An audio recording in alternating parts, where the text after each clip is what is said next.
In 1969, or no, actually 68, I refused orders to Vietnam. Yeah, Gerry! And so I was court-martialed and sentenced to 10 years in prison.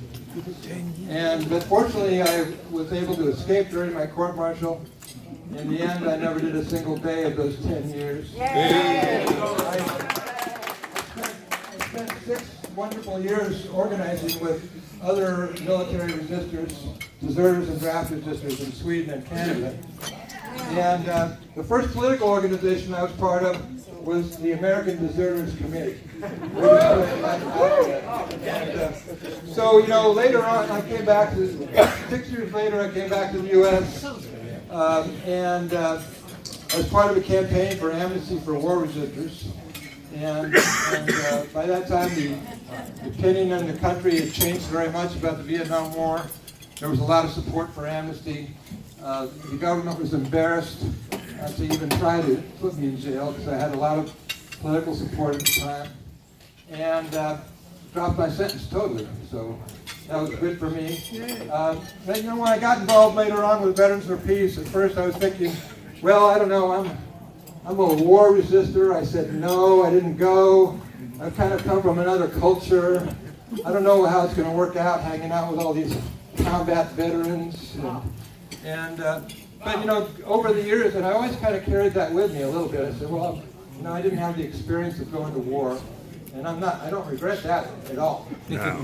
However, I said, you know, does that make me a real veteran, or do I really have standing in this organization? But you know, what I gradually came to realize is that so many of the so-called combat veterans resisted in the military. And I hear every week I hear another story that I didn't know. All kinds of different forms of resistance took place. And there's a lot of people in this room who are in that category. People like Susan Schnall, who's here, who did a dramatic action of resistance. And people like Keith Mather, who's here. And then almost everybody, you start talking to the story, resisted actively, passively, slyly, overtly, and then we have the more recent group of people like Ben Griffin from the UK.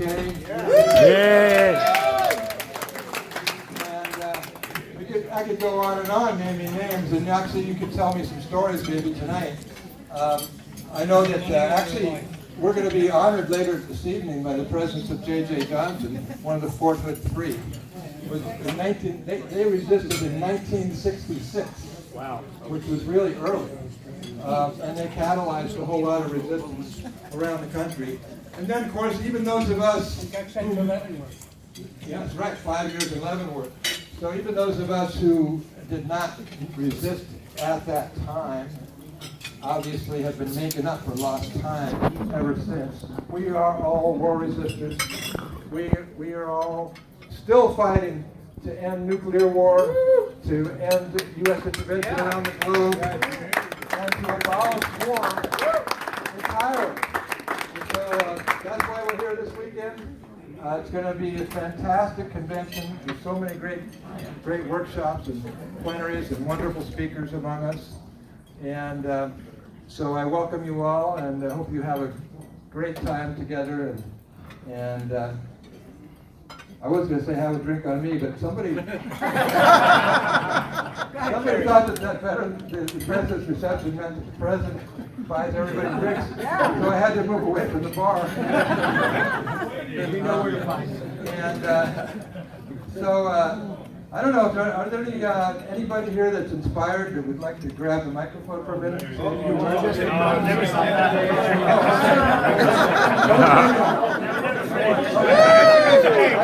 I will say that after the reception tonight, we have one of the most powerful things that happens at this convention, and I didn't realize it until a couple of years ago.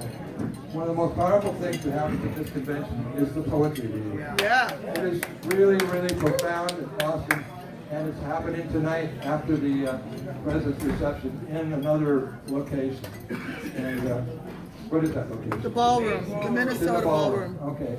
Later on tonight, there's also some films going to be shown.